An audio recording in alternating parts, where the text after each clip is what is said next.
no Deus da nossa salvação, confiamos nele, né? Declaramos a misericórdia, que a misericórdia dele é na nossa vida, né? Esse é um salmo de Davi, 142, é um dos salmos de Davi. E é interessante quando a gente vai para a história desse salmo, quando a gente vai para um momento, eu sempre gosto de, quando eu estou sendo ministrado pelo Senhor nas minhas leituras, sendo ministrado pelo Senhor em alguma situação que eu estou passando, que eu estou vivendo, eu sempre gosto de analisar o momento que aqueles personagens bíblicos estavam vivendo, porque, irmãos, vê só, não tem diferença nenhuma de nós para eles. Sabia que não tem? A única diferença é tempo e cultura, mas os sentimentos, não tem nenhuma diferença para nós e para Adão e Eva, por exemplo. Porque os mesmos sentimentos que nós temos hoje, era o que eles tiveram lá no Gênesis, era o que os homens e mulheres no Antigo Testamento tinham no tempo deles. O homem não muda, o tempo muda, as estações mudam, mas o coração do homem é sempre inquieto. O coração do homem, ele sempre vai ter aquele vazio de Deus e sempre vai ter a tendência natural para as coisas, né, para o pecado que tão de perto nos rodeia. Por isso que a gente precisa tanto de Jesus. Mas o momento do Salmo 142 que Davi escreve, um momento muito difícil na sua vida, mais uma vez um momento difícil na vida do salmista. E olha as palavras dele, né? Em algumas Bíblias mais antigas, o título do Salmo está assim: Poema de Davi, quando ele estava fugindo para a caverna, uma oração. Outras Bíblias vão dizer quando ele estava na caverna somente. Mas olha o momento de Davi. Aqui ele só tinha sido ungido rei uma vez. Eu não sei se você já atentou para isso, mas Davi, ele é ungido rei 3 vezes. Primeiro ele é ungido rei na casa do seu pai, né? E aí começa, ele entra em destaque depois que ele vai matar Golias, depois que ele vai ficar conhecido em todo Israel. Depois da morte de Saul, ele é ungido no reino do norte e depois ele é ungido no reino do sul. Então são 3 unções na vida de Davi. Aqui era o período depois da primeira unção, que houve aquela perseguição ferrenha de Saul contra Davi. Então olha o que ele vai escrever: em alta voz clamo ao Senhor, elevo a minha voz ao Senhor, suplicando misericórdia. Derramo diante dele o meu lamento, a ele apresento a minha angústia. Olha, a ele. Quando o meu espírito desanima, és tu quem conhece o caminho que devo seguir. Na verdade, por onde ando, esconderam uma armadilha contra mim, ou seja, todos me perseguem todo o tempo. Olha o que Davi está dizendo. Olha para a minha direita e vê, ninguém se preocupa comigo. Não tenho um abrigo seguro, ninguém se importa com a minha vida. De tanto estar sendo perseguido, Davi aqui já vai entrar aqui numa depressão. Olha só. Olho para a direita, ninguém me vê. Ninguém se preocupa comigo. Não tenho abrigo seguro, ninguém se importa com a minha vida. Versículo 5. Clamo a ti, Senhor, e digo, tu és o meu refúgio. És tudo que tenho na terra dos viventes. Dá atenção ao meu clamor, pois estou muito abatido. Livra-me dos que me perseguem, pois são mais fortes que eu. Liberta-me da prisão, e renderei graças ao teu nome. Então os justos se reunirão à minha volta, por causa da tua bondade para comigo. Quem diz amém por isso? Aqui Davi, ele foge para a caverna. Que caverna era essa? A caverna de Adulão. Acredito que você já tenha conhecido, já tenha ouvido esse nome. Davi foge para a caverna, num deserto, perseguição ferrenha. E é interessante que, olha como estava o coração dele. É por isso que a Bíblia vai dizer assim: acima de tudo que deves guardar, guarda o teu coração, porque deles procedem as saídas da vida. É interessante que uma pessoa que está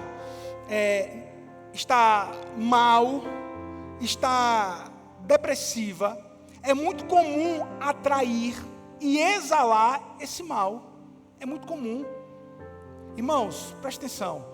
Pessoas que não são saradas sempre vão, atrair exatamente, em vez de atrair o oposto, não vai atrair exatamente igual. Uma pessoa que fofoca vai atrair um outro que fofoca. Uma pessoa murmuradora vai atrair um outro murmurador. Uma pessoa que só vive reclamando vai atrair outra pessoa que só vive reclamando. Sabe por quê? Porque quando o murmurador se encontra com alguém que é sarado, quando começa a murmuração, o outro vai dizer assim: oxe, meu irmão, para com isso. Meu irmão, seja grato a Deus, pelo amor de Deus, para, só encontro com você, só reclamando da vida. Aí o cara chega a dar um assim, né? Oxe, não, que é isso? Não, rapaz, você só vive reclamando. Olha o outro lado da moeda, veja a outra situação. Como eu abri o culto hoje, é tempo de nós agradecermos a Deus. Pastor, diante de tantas incertezas, diante de tanta luta, o Brasil está uma bola de neve, está tudo muito doido. Meu irmão, agradeça a Deus, porque agradecer é um remédio. Começamos o culto declarando isso. O coração de Davi aqui está extremamente apertado, mas creia, Deus sempre vai ouvir o nosso clamor. Quem diz amém? Deus sempre vai ouvir o nosso pedido de socorro.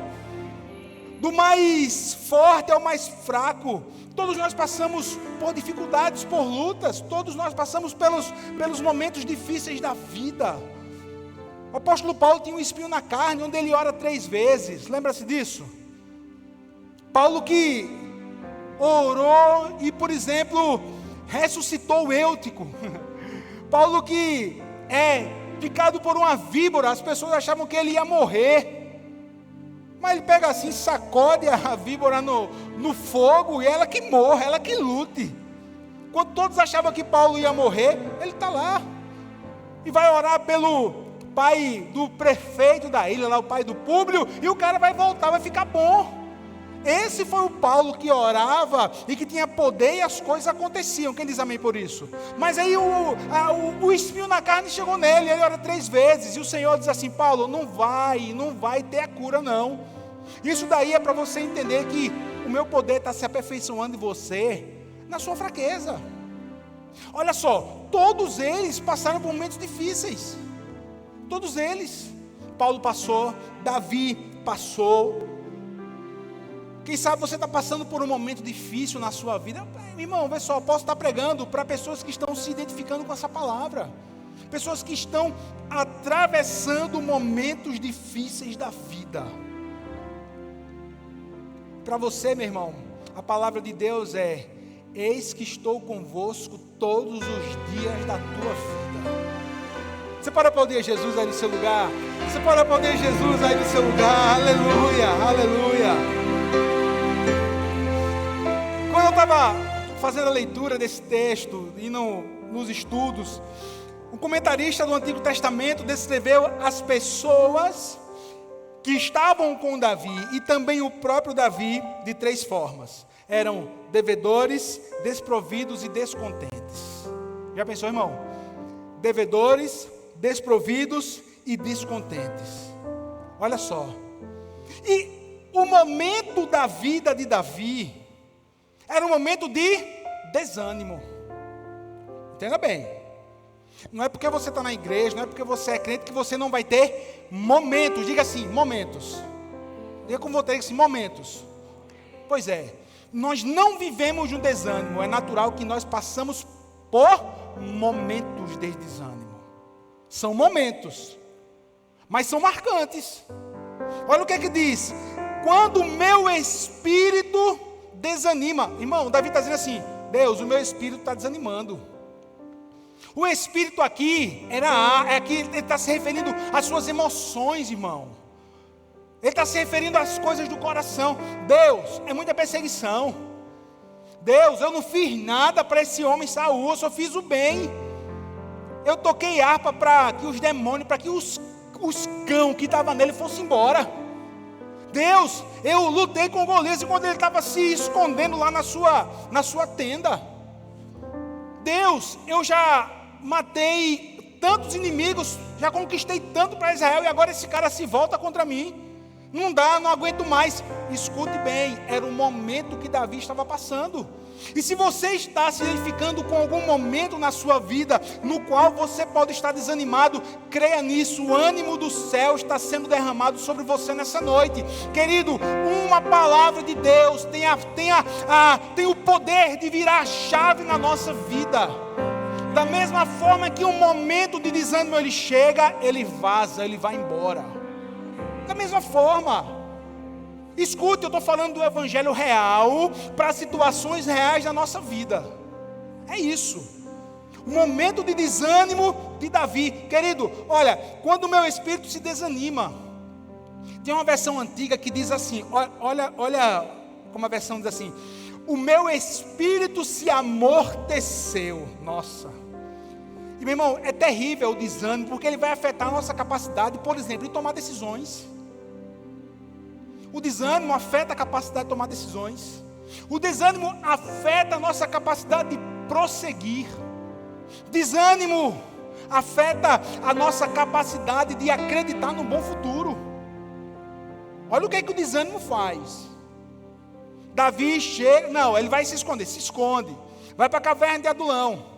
Quando ele menos espera, tem 400 homens ali semelhantes a ele. Ele não estava se sentindo apenas desanimado, ele estava se sentindo também desamparado. Todo mundo me deixou. Fiz tanto bem a Israel, abençoei tantas pessoas, minha família foi abençoada, mas meus irmãos que eram para me dar apoio, nunca me apoiaram. Em outras palavras, é o que Davi sentia. Por que você está dizendo isso, pastor? É só você ler a Bíblia. Olha o que é que diz o versículo 4. Foi o versículo que eu repeti aqui na leitura. Olha para a minha direita e vê. Ninguém se preocupa comigo. Não tenho um abrigo seguro. Ninguém se importa com a minha vida. Olha só. Que versículo triste, irmão. Olha o que é que o desânimo faz. O desânimo vai levar aqui ao sentimento de desamparo. Ninguém se importa comigo. Não tem ninguém comigo. A igreja que eu vou, ninguém liga para mim, tá vendo? Aí, tem 30 dias que eu não vou na igreja, não recebi uma ligação do pastor. Ainda passei por ele na rua e não me reconheceu. Irmão, se você passar por mim na rua, é muito provável que eu não reconheça. É muito provável. Só aqueles que eu tiver mais contato, lógico. Então, se vai passar na rua, meu irmão, fale, grite, pastor, bom dia, paz do Senhor. Eu já disse, daí que eu cheguei numa loja certa vez. Aí quando eu cheguei na loja, aí uma mulher olhando para mim, eu todo errado. Aí tem uma hora que eu olhei assim para ela, cheguei no caixa assim: oi, boa tarde, é paz do Senhor, minha irmã. Ela: eu não sou crente não. Aí eu disse: tá bom, então receba a paz aí mesmo, se não quiser volta para mim. E saí, depois dessa aí pronto, irmão. Eu não sou crente não, assim mesmo, eu sou crente não. Eu disse: tá bom, tá certo. Veja então, olha aqui, ó, Davi está se sentindo aqui desamparado. Olha aí, olha como ele está se sentindo. Davi, olha só, Davi já tinha visto Deus à sua direita. Como pastor, Salmo 16, o mesmo Davi escreve: com ele à minha direita não serei abalado. Mas no Salmo 142 ele diz assim: olho para a minha direita e não enxergo ninguém. Olha só. Olha o que é que o coração, olha que, o que o sentimento, olha que o momento difícil tem a capacidade de fazer com a gente. Um cara que diz assim: eu já vi Deus à minha direita, com ele à minha direita eu não seria abalado. O que é um momento, não é não, irmãos? O que é um momento. Olha como as pessoas do Antigo Testamento, elas se identificam comigo, com você hoje. Ele estava aqui desanimado, estava se sentindo desamparado e foge. Irmão, veja só, num momento como esse, que quem sabe você está passando, quem sabe você está vivendo um momento difícil, veja bem, a última estratégia é você correr. Não, peraí, deixa eu reformular a frase. A estratégia correta não é você correr, é você enfrentar.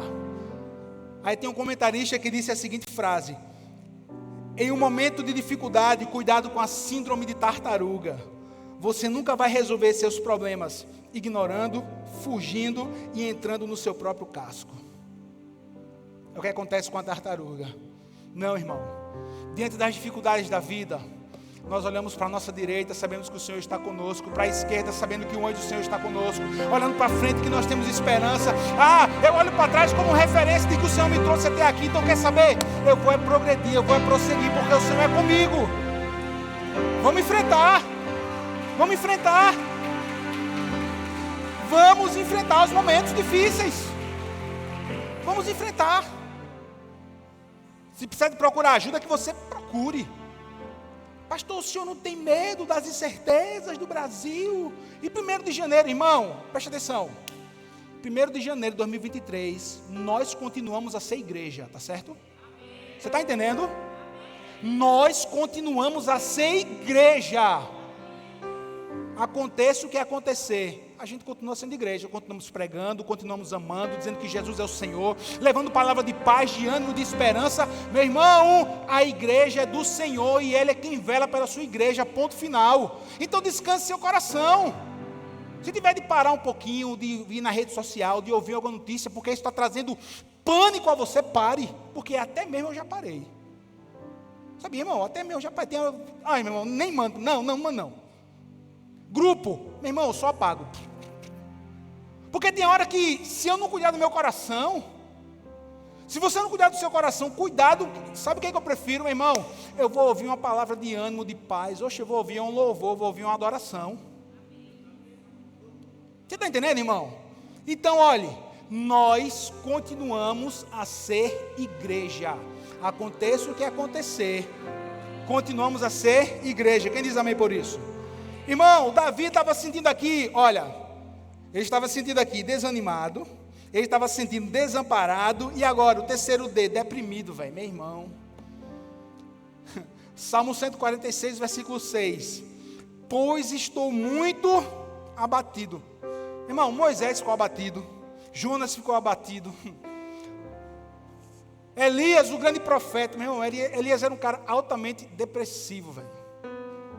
Altamente. Você começa a estudar o comportamento dos homens e mulheres de Deus. Cara, vê só. Apóstolo Paulo era um cara tão difícil de se lidar, meu irmão. Sabia disso? Olha nas entrelinhas do livro de Atos. Olha as cartas de Paulo. Ele era muito difícil, um homem muito difícil. João Marcos ainda era um parente de Paulo, por exemplo. Aí na viagem missionária, João Marcos era um jovem. E jovem aqui, muito jovem, era um adolescente, quase entrando assim no momento de juventude, mas era um meninão, um menino experiente. Aí ele disse assim, não, estou com medo de ir na viagem, eu não vou não na viagem. Aí ele sai da viagem, aí Paulo diz assim, irmão, nunca mais você anda comigo, nunca mais. João Marcos, que abandonou. Aí, anos depois, quando Paulo está lá preso, assim, olha, avisa João Marcos, manda um recado para ele, dá essa notícia, foi muito útil para mim. Olha aí, meu irmão, olha o sentimento dos homens e mulheres de Deus.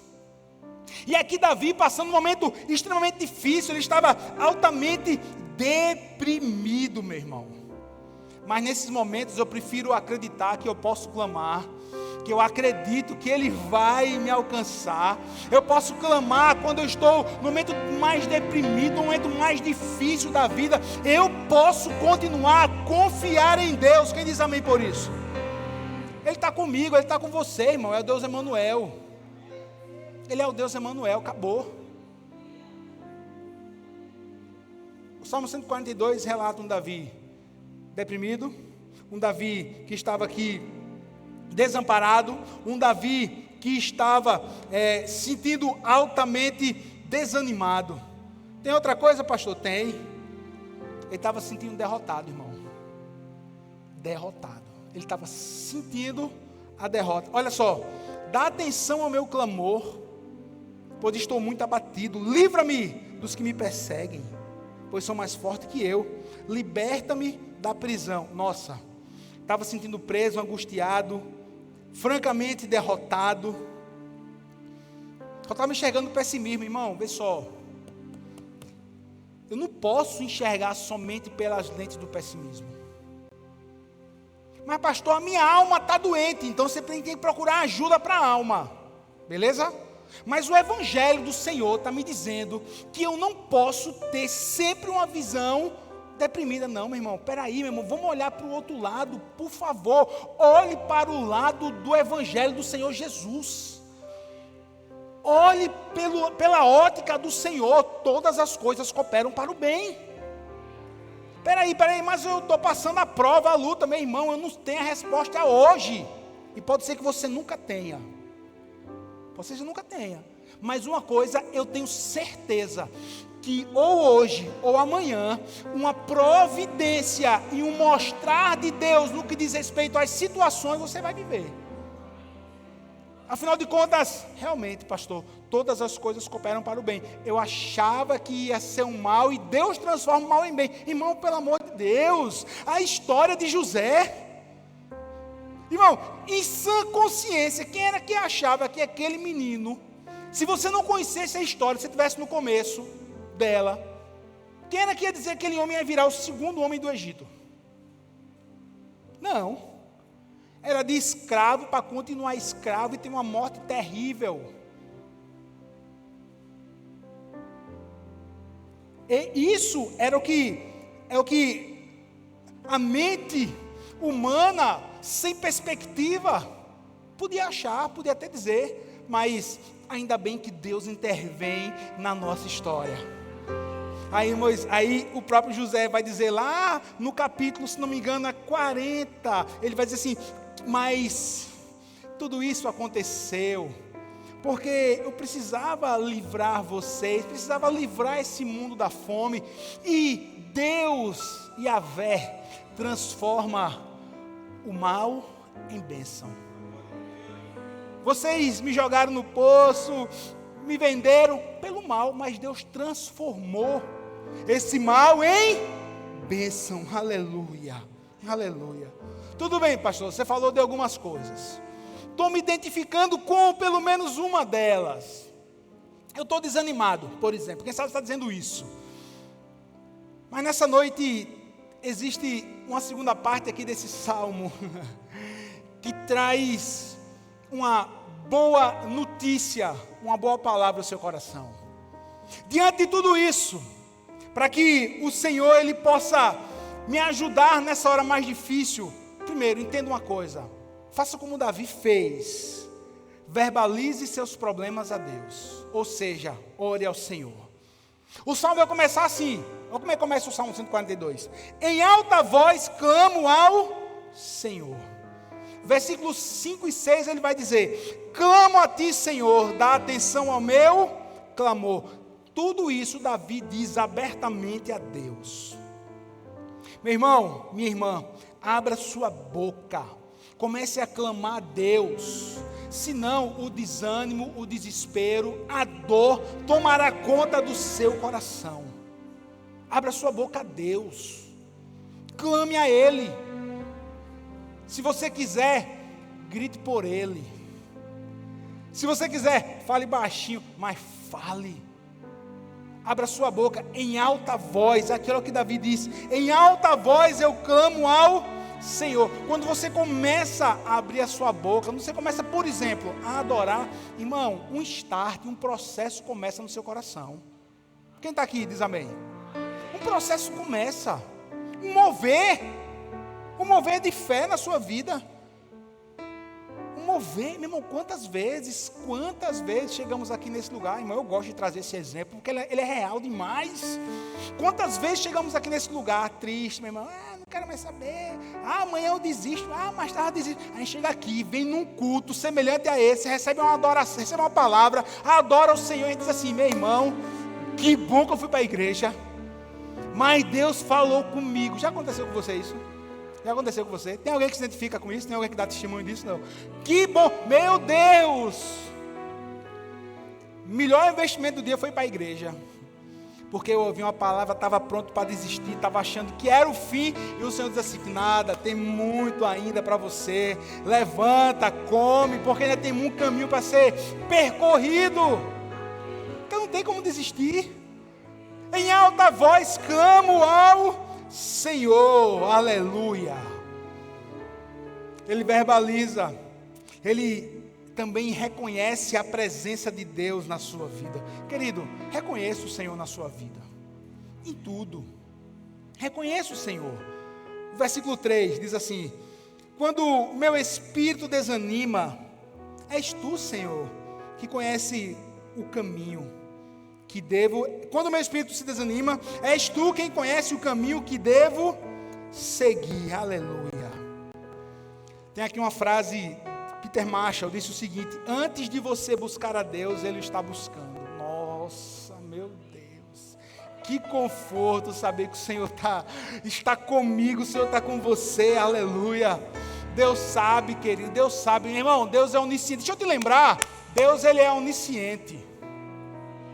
Deus ele é onisciente. Ele conhece todas as coisas. Nada pode ser escondido, nada fica oculto de Deus. Irmão, veja só, onisciência e onipresença são atributos exclusivos de Deus. É interessante que uma das vezes que eu estava em São Paulo, aí a televisão estava ligada, aí passou uma propaganda sobre uma grande empresa de vigilância, que tem, por exemplo, soube que tem em todo o Sudeste. Aí sabe como era sabe como é ainda a propaganda assim? Aí disse o nome da empresa, empresa tal. Nós somos onipresentes. E nós temos uma onivisão. Eu disse, meu irmão, que bando de bicho mentiroso. Mas se acham demais, não é não? Porque onipresença é atributo exclusivo de Deus. Onisciência é atributo exclusivo de Deus. O cão, o inimigo da nossa vida, ele não sabe o que é que você está pensando não, filho. Ele não tem acesso à sua mente não. Ele não tem acesso. O que é que ele faz? Ele lança os dardos inflamados, ele lança os maus pensamentos, ele lança a dúvida. Mas ciência, não. Ele só vai saber se você disser ou se você agir. O que é orar em espírito? É você orar de boca fechada, só aqui, você e Deus, você e o céu. Você e o céu. É isso. Porque a sua oração está chegando diante de Deus. Ninguém está ouvindo. Tem orações que você tem que fazer dessa forma, e tem outras orações que você tem que fazer em voz alta, mas isso daí é outro assunto. Diante dos momentos mais difíceis, descubra, querido, a provisão de Deus. Diga assim, Deus é minha provisão. Pois é. Olha o que é que diz o versículo 5. Clamo a ti, Senhor, e digo, tu és o meu refúgio, és tudo o que eu tenho na terra dos viventes. Aleluia. É tudo que eu tenho nessa terra. É o que eu tenho de mais precioso. Aleluia. Como é bom saber, né, irmãos, que a Bíblia foi escrita por homens, né, que passaram situações que nós passamos, que nós vivemos hoje. Terra do vivente, irmão, não é o céu, não é aqui, é agora, é esse tempo. É esse tempo onde nós podemos provar a provisão de Deus, é esse tempo que nós podemos provar da providência, é esse tempo que nós podemos provar do socorro, é esse tempo que nós podemos provar da companhia do Espírito Santo de Deus, é nesse tempo que nós podemos ter experiências com Ele. É nessa terra dos viventes, irmãos, onde nós não estamos só, onde nós temos conforto, consolo, onde ele se faz o nosso refúgio e fortaleza. Aleluia. A Bíblia tem solução para tudo, querido.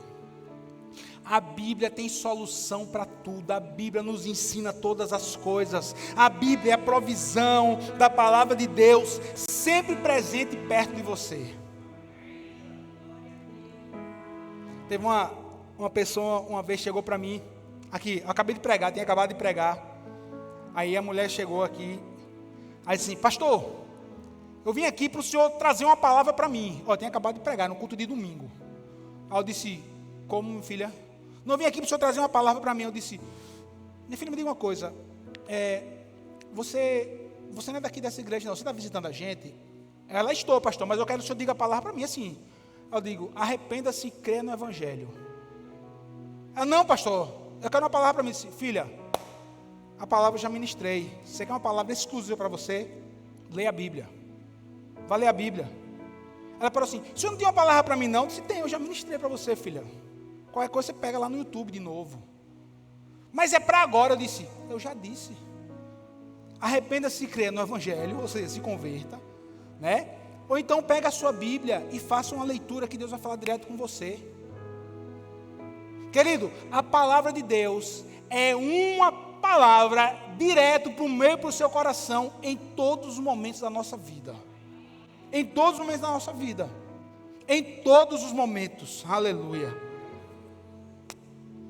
E mesmo diante do dia difícil, louve como Davi louvou. Louve a Deus. Olha o que é que diz o versículo 7. Liberta-me da prisão e renderei graças ao teu nome. Então os justos se reunirão à minha volta, por causa da tua bondade para comigo. Quem diz amém por isso? Olha aí, irmão. Por causa da tua bondade para comigo. Os justos se reuniram. Nossa. Mas não era só os desprovidos, os desesperados que estavam junto com Davi. E agora está dizendo que os justos, irmão, é o Deus quem justifica, é o Deus quem transforma. A palavra agora é transformação. Quando você se renova no Senhor, toma posse da palavra, até quem chegou junto de você, porque estava você e ele azedos.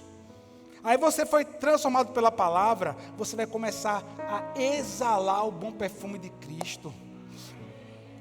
Aí quem estava do seu lado aperreado, angustiado, vai começar a ser tocado pelo Senhor. Essa pessoa que Deus está chamando de justo, olha o que a palavra de Deus está dizendo, aleluia. Da prisão para a adoração, da angústia para a tranquilidade, da tristeza para a alegria, da opressão para a paz. Irmão, isso é muito forte. Da prisão para a adoração, da angústia para a tranquilidade, da tristeza para a alegria, da opressão para a paz. Quem diz amém por isso? Então, querido irmão, amigo, você que está aqui nessa noite, tenho certeza que Deus falou com você. Tenho certeza que Deus ministrou ao seu coração. Ele trouxe essa palavra revelada para você.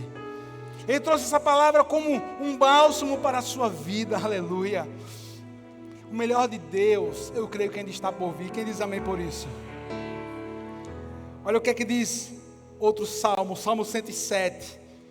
Diz assim: os justos veem tudo isso e se alegram, mas os perversos se calam. Reflitam nisso os sábios e considerem a bondade do Senhor. Os justos veem tudo isso e se alegram. Nos alegramos apesar das circunstâncias. Os justos veem tudo isso assim, irmão, Deus está no governo, Deus está no controle. Peraí, a prova, a luta, a dor é muito grande. Mas eu creio em Deus que está no céu. Eu creio que eu posso descansar. Peraí. Está tudo está tudo muito difícil. Deus tem uma saída, Deus tem um escape. Aqui o Salmo vai dizer assim, ó: reflitam nisso e considerem a bondade do Senhor. Querido, considere a bondade do Senhor. Considere a graça do Senhor, considere a misericórdia do Senhor. Ele continua sendo Deus fiel. Ele continua sendo Jeová Jireh, Deus de toda providência na minha e na sua vida. Você diz amém? Então fique de pé para a gente adorar o Senhor. Glória a Deus, glória a Deus.